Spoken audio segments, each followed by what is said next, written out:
আসসালামু আলাইকুম viewers, cooking 24 আওয়ারে আপনাদের স্বাগতম। আজকে আপনাদের সাথে শেয়ার করব জামালপুরের ঐতিহ্যবাহী রেসিপিটা ভালো লাগলে আমার চ্যানেলে একটা লাইক দিয়ে সাবস্ক্রাইব করে সবাই আমার পাশে থাকবেন। রেসিপিটা হলো গরুর মাংসের মজাদার পিঠালিটা বানানোর জন্য আমি নিয়েছি হাফ কেজি গরুর মাংস অল্প সিদ্ধ করে। এখন কড়াইতে দিয়ে দেব পরিমাণ মতো তেলটা গরম হয়ে গেলে দিয়ে দেব তেজপাতা, এলাচ ও ডালচিনি।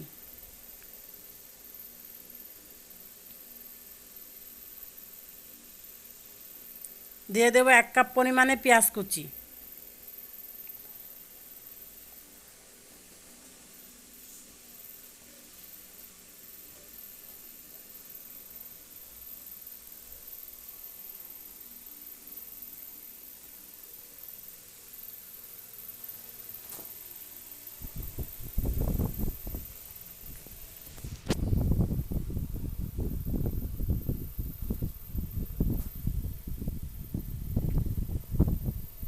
পেঁয়াজটা ভালোভাবে ভাজা হয়ে গেলে দিয়ে দেব পরিমাণ মতো আদা, রসুন ও কাঁচামরিচ বাটা।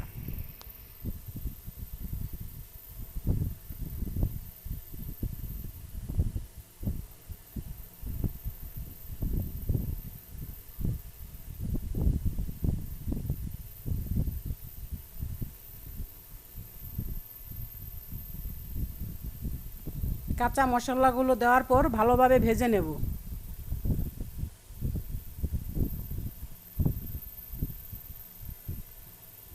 ভাজা হয়ে গেলে দিয়ে দেব সামান্য পানি।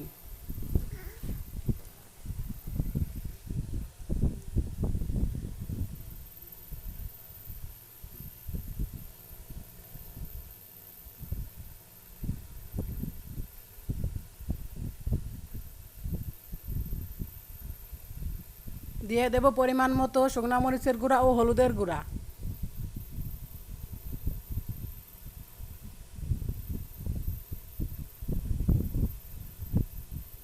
দিব পরিমাণ মতো সজের গুঁড়া ও জিরার গুঁড়া।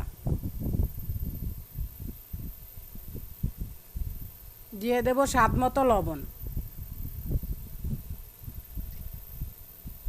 মশলাটা কষানোর জন্য আমি কয়েক মিনিট ঢেকে রাখবো।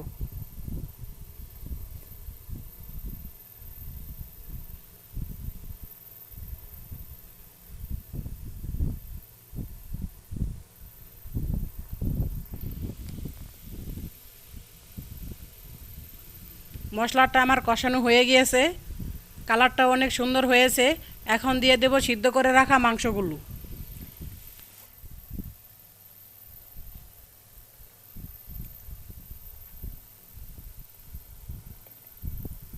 মাংসগুলো দেওয়ার পর ভালোভাবে নেড়েচেড়ে কষিয়ে নেওয়ার জন্য কয়েক মিনিট ঢেকে রাখবো।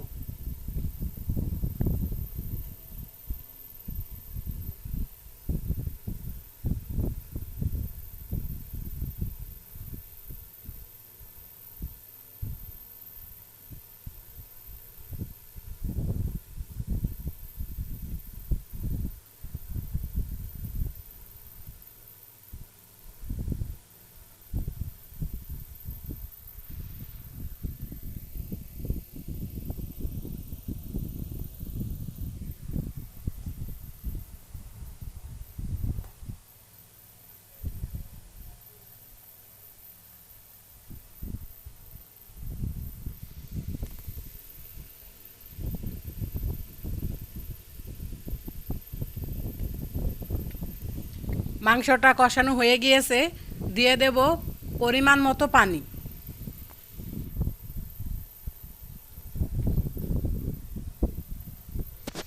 আমি এখানে কুসুম গরম পানি ব্যবহার করেছি, আপনারাও কিন্তু কুসুম গরম পানিটা ব্যবহার করবেন।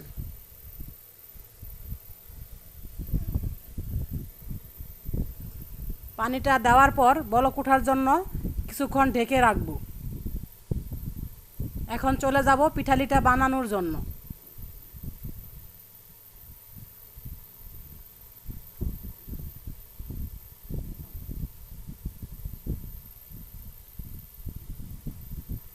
তো এখানে আমি নিয়েছি 1 কাপ পরিমাণ চাউলের গুঁড়া।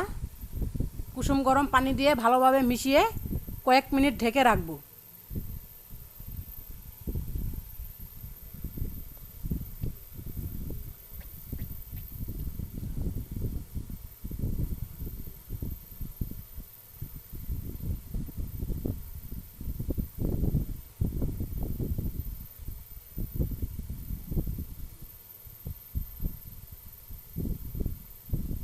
এদিকে আমার তরকারিটাও বলক উঠে গিয়েছে, কিন্তু গরুর মাংস সিদ্ধ হতে অনেক লেট হয়, যেহেতু আমি আগে একটু সিদ্ধ করে নিয়েছিলাম। তারপরও ভালোভাবে সিদ্ধ করার জন্য কিছুক্ষণ ঢেকে রাখবো।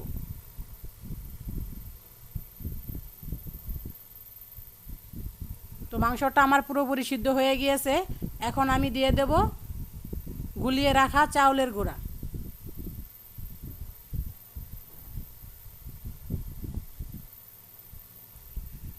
চাউলের গুঁড়া দেওয়ার পর ভালোভাবে নাড়তে হবে যেন জমে না যায়। অনেকক্ষণ ধরে লাড়াচাড়া দিতে হবে, তা না হলে চাউলের গুঁড়া জমে যাওয়ার সম্ভাবনা থাকে।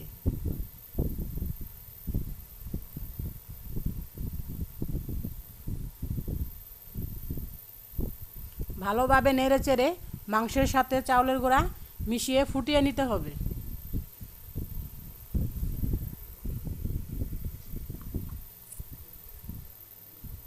তো গাইস দেখুন, চাউলের গুঁড়া ফোটানোর পর অনেকটাই ঘন হয়ে গিয়েছে। এখন আমি চুলার আঁচটা কমিয়ে কয়েক মিনিট ঢেকে রাখবো।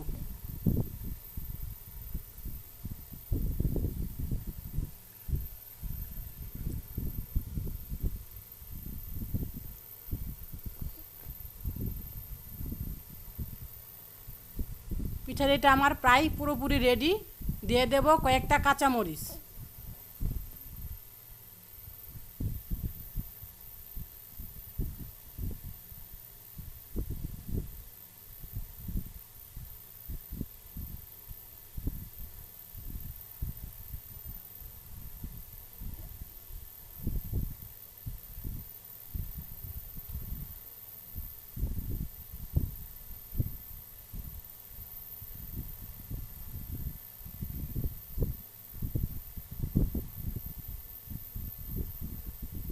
তো গাইস কাঁচামরিচটাও সিদ্ধ হয়ে গিয়েছে, পিঠালিটা পুরোপুরি রেডি হয়ে গিয়েছে।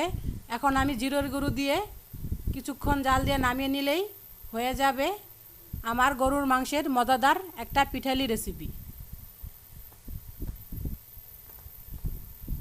এখন আমি পিঠালিটা নামিয়ে নিয়ে পরিবেশন করে আপনাদের দেখাচ্ছি দেখতে কতটা সুন্দর হয়েছে।